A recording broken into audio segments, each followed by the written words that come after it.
बच्चों, आपके अपने चैनल विचारलीनियस में आपका स्वागत है। चलिए आज नवोदय विद्यालय में पूछे गए हिंदी के प्रश्नों को हल करते हैं। ठीक है बच्चों, इसके पहले रीजनिंग और मैथ हो चुका है। तो चलिए देखिए खंड 3 क्या है बच्चों? भाषा हिंदी। अब देखिए बच्चों, निर्देश क्या दिया गया है, पढ़ लीजिए। निर्देश, इस खंड के 4 अनुच्छेद हैं। प्रत्येक अनुच्छेद पर 5 प्रश्न हैं। प्रत्येक अनुच्छेद को सावधानी से पढ़ें और उनके नीचे दिए गए प्रश्न के उत्तर दें। प्रत्येक प्रश्न के 4 संभावित उत्तर दिए गए हैं, जिसकी क्रम संख्या A, B, C और D है। इसमें से केवल एक उत्तर ही सही है। सही उत्तर चुनें और अपने उत्तर को दर्शाने के लिए OR उत्तर पुस्तिका में प्रश्न की संगत संख्या के सामने वाले को वृत्त को काला करें। ठीक है बच्चों, तो चलिए देखते हैं पहला अनुच्छेद क्या दिया है बच्चों। अनुच्छेद 1, ईसा मसीह बचपन से ही बड़े दयालु स्वभाव के थे। कैसे थे बच्चों? दयालु स्वभाव के। दूसरों का दुख देखकर उनका हृदय पिघल जाता था। मतलब दूसरों का दुख देखकर उनका हृदय क्या होता था? पिघल जाता था।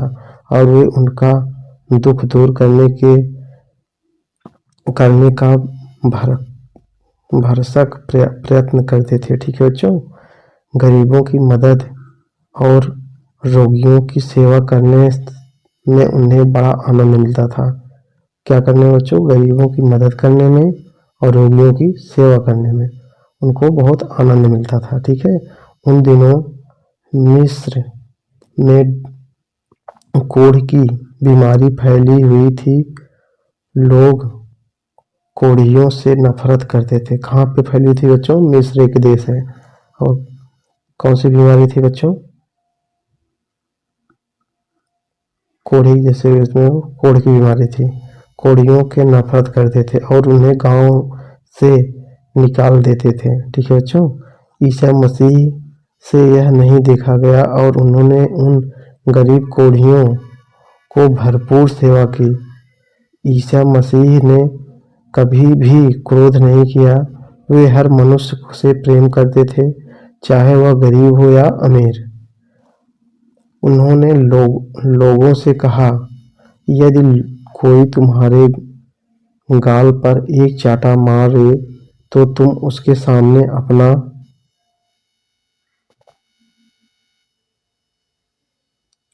अपना दूसरा गाल भी पेश कर दो। इससे दूसरा मनुष्य हारकर शर्मिंदा हो जाएगा। क्या हो जाएगा बच्चों? शर्मिंदा हो जाएगा और अंत में तुम्हारी ही जीत होगी तथा तुम उस मनुष्य का हृदय सदैव के लिए जीत सकोगे। उन्होंने लोगों को समझाया कि ईश्वर पर विश्वास रखो, नेकी की राह पर चलो तथा किसी से डरो मत। चलिए बच्चों देखिए, अब क्वेश्चन है। अब क्वेश्चन को हल करते हैं। तो बच्चों देखिए क्वेश्चन नंबर 61 क्या दिया है? 61, ईसा मसीह बचपन में कैसे स्वभाव के थे? देखिए बच्चों 4 ऑप्शन दिया है। पहला क्या है? कठोर स्वभाव के, दयालु स्वभाव के, चालाक स्वभाव के, निर्दयी स्वभाव के और दयालु स्वभाव के। तो देखिए बच्चों, ईसा मसीह कैसे थे? आपको भी बताया गया है कि ऊपर दिया गया है दयालु स्वभाव के। देखिए यहाँ पे बच्चों, ईसा मसीह वे बचपन में किस स्वभाव के थे? दयालु स्वभाव के। तो कौन सा ऑप्शन सही हो जाएगा बच्चों? यहाँ पे 61 का ऑप्शन नंबर डी सही हो जाएगा। ठीक है बच्चों, चलिए आगे देखते हैं क्वेश्चन नंबर 62।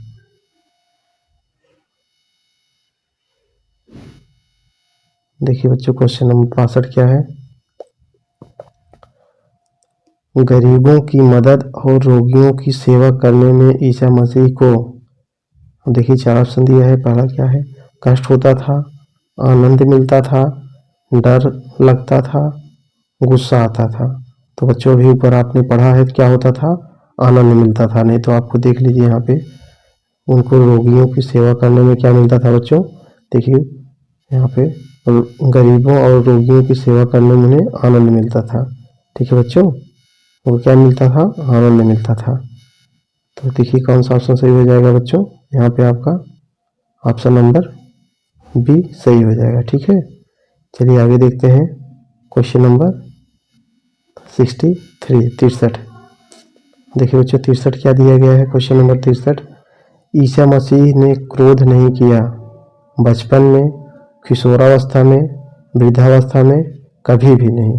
तो बच्चों ईसा मसीह ने कभी भी क्रोध नहीं किया।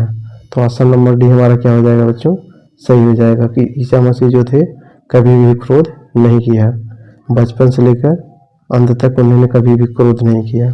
तो देखिए बच्चों आगे देखिए क्वेश्चन नंबर 64। देखिए क्या दिया है बच्चों 64 का, ईसा मसीह ने लोगों से कहा कि यदि कोई तुम्हारे एक गाल पर एक चाटा मारे तो तुम, अब बच्चों देखिए 4 ऑप्शन दिया होगा, तुम क्या करोगे? तो देखिए बच्चों क्या दिया है, उसके सामने अपना दूसरा गाल भी पेश कर दो। अगला क्या है बच्चों, उसे 2 चाटे मारो, उसका जवाब पत्थर मार कर दो, उसकी शिकायत पुलिस से कर दो। तो कौन सा ऑप्शन सही है बच्चों? देखिएगा क्या है, ईसा मसीह ने आपको ऊपर भी बताया कि अगर कोई तुमको एक चाटा मारे तुम क्या करो, उसके सामने दूसरा भी गाल पेश कर दो। देखिए बच्चों यहाँ पे दिया गया है, ईसा मसीह ने कहा कि अगर तुमको कोई एक चाटा मारे तो उसके सामने दूसरा गाल भी पेश कर दो, दूसरा गाल भी पेश कर दो। तो कौन सा ऑप्शन सही हो जाएगा बच्चों, इसके सामने आप दूसरा भी गाल पेश कर दो। तो कौन सा ऑप्शन सही हो जाएगा बच्चों, यहाँ पे ऑप्शन नंबर ये हमारा सही हो जाएगा। ठीक है, चलिए आगे देखते हैं 65।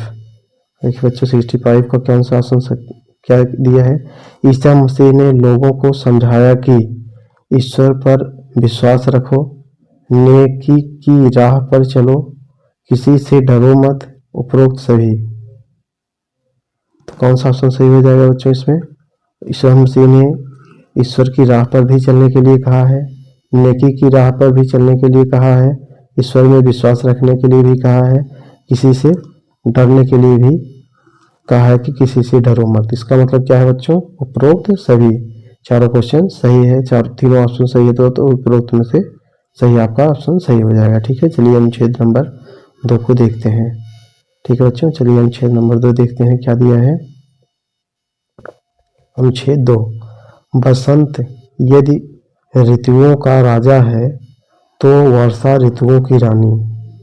ऋतुओं का राजा कौन सा है बच्चों, वसंत। ये क्या है, ऋतुओं का राजा, और वर्षा क्या है, ऋतुओं की रानी।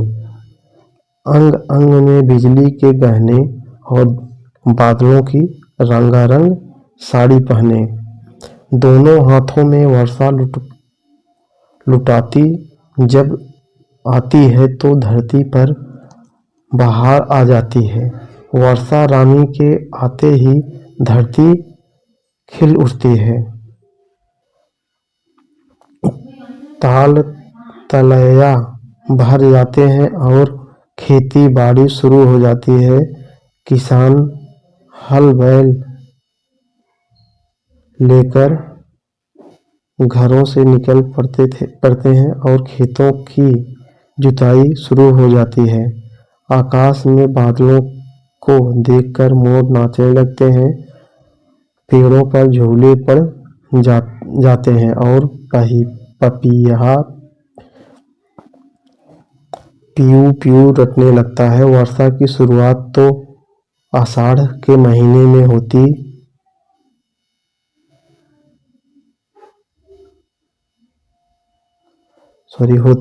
है, लेकिन असली महीना सावन व भादव के होते हैं। वर्षा की धरती और मनुष्य के जीवन का आधार है।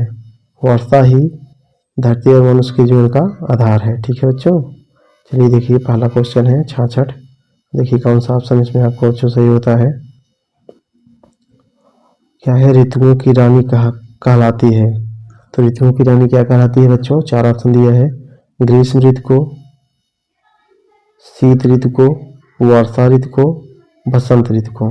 तो तो अभी बच्चों आपको ऊपर देखिए बताया गया है कि वर्षा की रानी किसको कहा जाता है, सॉरी, ऋतुओं की रानी किसको कहा जाता है, वर्षा को, और बसंत को ऋतुओं का राजा कहा जाता है। देख लीजिए बच्चों यहाँ पे, देखिए बसंत को क्या कहा जाता है, बसंत को ऋतुओं का राजा कहा जाता है, वर्षा को ऋतुओं की रानी कहा जाता है।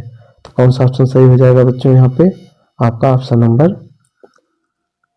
सी सही हो जाएगा। ठीक है, 66 का सी। चलिए आगे देखते हैं बच्चों, 67 क्वेश्चन क्या दिया गया है।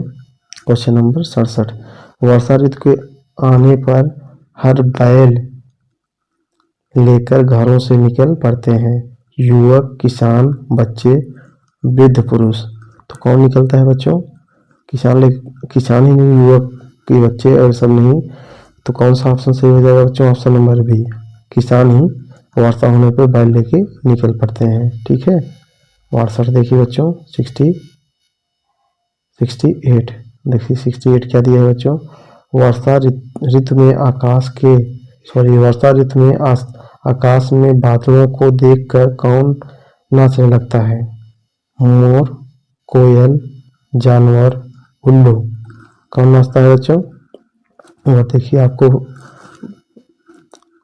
ऊपर देखिए बच्चों, यहाँ पे आपको दिखाया गया है जब वर्षा होने लगती है तो कौन नाचने लगता है। देखिए यहाँ पे बच्चों,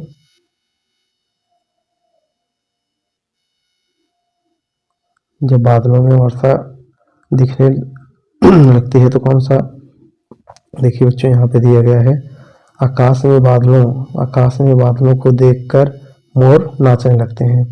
तो किसको देख के नाचते हैं बच्चों, मोर को। तो ऑप्शन नंबर कौन सा सही हो जाएगा बच्चों, ऑप्शन नंबर ए हमारा सही हो जाएगा। ठीक है, चलिए आगे देखते हैं, क्वेश्चन नंबर 69, 69, पपीहा रटता है, काव काव, टर टर, हाउ हाउ, पीयू पीयू। पपीहा कैसे रटता है बच्चों, पीयू पीयू रटता है। कैसे, पीयू पीयू। तो ऑप्शन नंबर डी हमारा सही हो जाएगा। देखिए बच्चों यहाँ पे आपको ऊपर अभी बताया गया है पपीहा कैसे रटता है। देखिए यहाँ पे पपीहा कैसे रटता है, पीयू पीयू। ठीक है, चलिए आगे देखते हैं, क्वेश्चन नंबर 70, वर्षा ऋतु की शुरुआत का महीना कौन सा है बच्चों, सावन है, भादो है, आषाढ़ है कि ज्येष्ठ है। तो अभी बच्चों ऊपर बताया गया है वर्षा क्या है, आषाढ़ में शुरुआत होती है वर्षा की। ठीक है बच्चों, ऑप्शन नंबर सी हमारा सही हो जाएगा। चलिए आगे देखते हैं, अनुच्छेद नंबर 3। देखिए बच्चों अनुच्छेद नंबर 3 क्या दिया गया है, अनुच्छेद 3, भारत जैसे देश के लिए सहकारिता की पद्धति को अपनाना विशेष रूप से आवश्यक है। इसका कारण यह है कि भारत में छोटे किसान और तथा व्यापारियों की संख्या ही अधिकार है। ये लोग निर्धनता तथा व्यवस्था के चक्र में बुरी तरह फंसे हुए हैं। सहकारिता की ही इसकी पंक्तियों को एक सूत्र में पिरोकर उसका उद्धार कर सकती है। किसी के क्षेत्र में तो सहकारिता की वृद्धि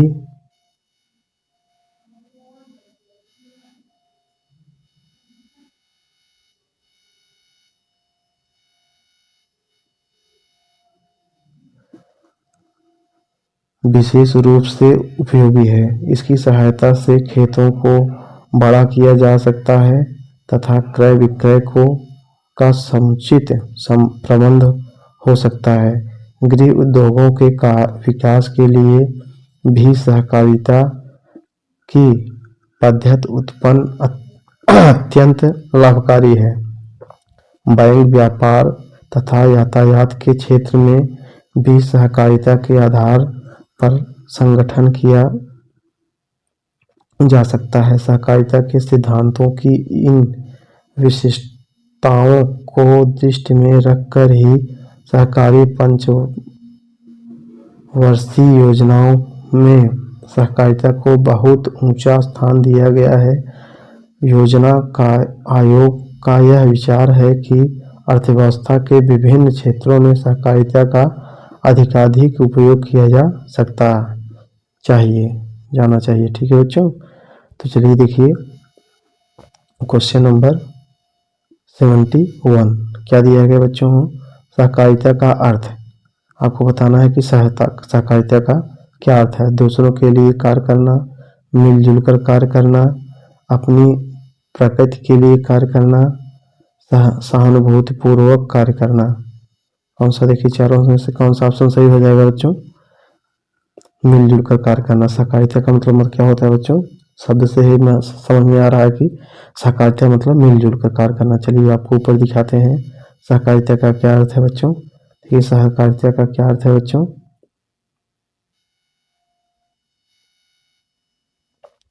देखिए बच्चों यहाँ पे दिया गया है सहकारिता का क्या अर्थ है कि हम लोग मिलजुल कर काम करें।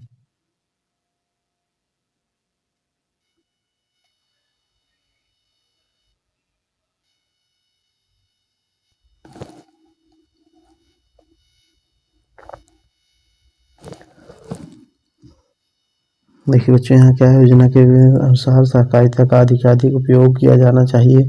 योजना के विभिन्न क्षेत्रों में, विज्ञान और प्रौद्योगिकी के क्षेत्रों में, ये भी नहीं, अर्थव्यवस्था के विविध क्षेत्रों में। यही ऑप्शन सही है बच्चों, किसी के दशा सुधारने में। इसलिए ऑप्शन नंबर सी हमारा सही हो जाएगा। ठीक है, चलिए आगे देखते हैं क्वेश्चन नंबर 73। देखिए बच्चों कौन सा ऑप्शन 73 क्या दिया है। सहकारिता का मुख्य उद्देश्य क्या है। ये क्या दिया है बच्चों, छोटे कृषकों और व्यापारियों के आर्थिक स्तर को उठाना, निर्धनों की शक्तियों को एकजुट करना, पंचवर्षीय योजना को सफल बनाना, धन का समान वितरण। तो बच्चों क्या होता है, सहकारिता का मुख्य उद्देश्य क्या है। छोटे कृषकों और व्यापारियों के आर्थिक स्तर को उठाना। ठीक है बच्चों, ऑप्शन नंबर ए हमारा सही हो जाएगा। ठीक है, चलिए आगे देखते हैं क्वेश्चन नंबर 74 क्या दिया है बच्चों। 74 सहकारिता निर्धन किसानों का उद्धार कर सकती है। कैसे कर सकती है बच्चों, उनकी वास्तविक दशा का परिचय देकर, उनकी शक्तियों से अवगत होकर, उन्हें कृषि संबंधी सुविधाएं दिलाकर, उन्हें एक सूत्र में पिरोकर तथा उनका आर्थिक स्तर विकसित करके। तो कौन सा ऑप्शन सही हो जाएगा बच्चों इसमें आपका, ऑप्शन नंबर कौन सा सही हो जाएगा बच्चों। देखिए 74 का, जो सहकारिता निर्धन किसानों का उत्थान कर सकती है। कैसे कर सकती है बच्चों, उन्हें एक सूत्र में पिरोकर तथा उनके आर्थिक स्तर को विकसित करके। ठीक है, ऑप्शन नंबर डी हमारा सही हो जाएगा। ठीक है, चलिए आगे देखते हैं क्वेश्चन नंबर 75 सहकारिता की पद्धति विशेष रूप से उपयोगी है। किसके लिए बच्चों उपयोगी है, शिक्षा के क्षेत्र में, कृषि के क्षेत्र में, चिकित्सा के क्षेत्र में, राजनीतिक क्षेत्र में। सहकारिता की सबसे ज़्यादा किसके लिए है बच्चों उपयोगी, कृषि के क्षेत्र में। ठीक है, चलिए आगे देखते हैं अनुच्छेद नंबर 4। देखिए बच्चों अनुच्छेद 4 क्या दिया गया है।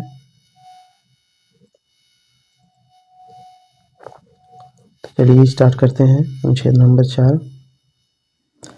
अनुच्छेद 4, एक बार वास्को डी गामा की किसी शहर की खोज के लिए निकले थे। वे एक जहाज पर बैठकर निकल गए। वास्को डी गामा अपने आदमियों के साथ अपने लक्ष्य की ओर बढ़ रहे थे। अनेक विपरीत परिस्थितियों का सामना करते हुए वे आगे बढ़ते जा रहे थे। अनेक विपरीत परिस्थितियों का सामना करके। ठीक है बच्चों, बहुत दूर आगे आने के बाद उन्हें एक शहर दिखाई दिया। पूछताछ करने पर उन्हें पता चला कि यह कालीकट नाम का एक शहर है। उन्होंने अपने 2 आदमियों को कालीकट के राजा के पास भेजा। उन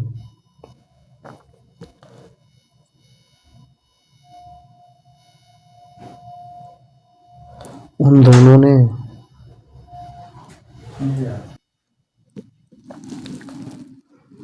दोनों ने राजा को जाकर वास्को डी गामा का संदेश दिया कि वे आए हुए हैं और उनका स्वागत करना चाहते हैं। यह जानकर कालीकट के राजा ने अपने उत्तर स्वरूप अपने कुछ आदमियों के द्वारा एक खाली पालकी भिजवाई, लेकिन वास्को डी गामा ने पालकी पर सवार न करके पैदल की ही यात्रा तय की और कालीकट पहुंचने पर उनका स्वागत किया गया। ठीक है बच्चों, चलिए देखिए क्या देता है। Question number 76। Vasco D gamma ने कालीकट के राजा के पास भेजा, किसको भेजा था भाई? 2 आदमियों को, 3 आदमियों को, सिपाही को, राजा को। तो देखिए बच्चों, वास्को डी गामा जो था वो क्या भेजा था? जब वो कालीकट पहुंचा था तो क्या भेजा था बच्चों? 2 आदमियों को। देखिए वहाँ पे कितने आदमी को भेजा था बच्चों? 2 आदमियों को। ठीक है, तो कौन सा ऑप्शन सही हो जाएगा बच्चों? यहाँ पे हमारा ऑप्शन नंबर ए हमारा सही हो जाएगा। ठीक है, चलिए 77। अब देखिए कौन सा ऑप्शन दिया गया है बच्चों? 77। वह कालीकट के राजा को क्या करना चाहता था? वह व्यापार की आज्ञा चाहता था, उनका स्वागत करना चाहता था, उनसे युद्ध करना चाहता था, उपरोक्त में से कोई नहीं। तो बच्चों किस लिए गया था? उनका स्वागत करना चाहता था, कालीकट के राजा को स्वागत करना चाहता था। ठीक है, अभी ऊपर आपको बताया गया है पढ़ के। ठीक है, चलिए आगे देखते हैं। Question number 78। देखिए बच्चों 78 क्या दिया गया है? उत्तर में कालीकट के राजा ने क्या किया? कालीकट के राजा स्वागत के लिए स्वयं पहुँचे? नहीं बच्चों, स्वागत के लिए स्वयं नहीं गए थे। कालीकट के राजा ने उनके आदमियों को अपने पास रोक लिया? नहीं बच्चों, अपने पास रोका नहीं था। कालीकट के राजा ने वास्को डी गामा को वापस जाने का आदेश दिया? नहीं बच्चों। अब देखिए ऑप्शन नंबर डी क्या है? कालीकट के राजा ने अपने आदमियों से पालकी भिजवाई। हाँ बच्चों, ये ऑप्शन नंबर डी सही है। ठीक है, चलिए आगे देखते हैं। Question number 79। Vasco D gamma ने राजा के पास आने के लिए कैसे यात्रा तय की? वास्को डी गामा, अब देखिए बच्चों 4 ऑप्शन दिए है। वास्को डी गामा ने राजा के पास आने के लिए पालकी की यात्रा की? नहीं बच्चों, वो पालकी पर बैठकर नहीं आया था। ऑप्शन नंबर बी क्या है बच्चों? वास्को डी गामा ने राजा के पास आने के लिए मोटर गाड़ी से यात्रा की? ये भी गलत है बच्चों। वास्को डी गामा ने राजा के पास आने के लिए पैदल यात्रा की? हाँ बच्चों, उन्होंने क्या किया था? पैदल यात्रा किया था। ऑप्शन नंबर सी हमारा सही हो जाएगा। ठीक है, चलिए अब आगे देखते हैं। क्वेश्चन नंबर 80, लास्ट क्वेश्चन बच्चों। देखिए क्या दिया गया है क्वेश्चन नंबर 80 का। उक्त अनुच्छेद के लिए सबसे उपयुक्त शीर्षक क्या होगा? ठीक है, अब पहला क्या दिया गया है बच्चों? कालीकट की खोज, भारत की खोज, वास्को डी गामा का स्वागत, राजा का स्वागत। तो क्या सबसे उपयुक्त शीर्षक क्या होगा बच्चों? कालीकट की खोज। कहाँ पहुंचा था? किस शहर में पहुंचा था? कालीकट के शहर में पहुंचा था। इसलिए कौन सा ऑप्शन सही हो जाएगा? ऑप्शन नंबर ए हमारा सही हो जाएगा, कालीकट की खोज। ठीक है बच्चों, अगर वीडियो आपको अच्छी लगी हो तो लाइक करिए, शेयर करिए एंड अपने दोस्तों के साथ शेयर करिए। ठीक है बच्चों, thank you for watching this video.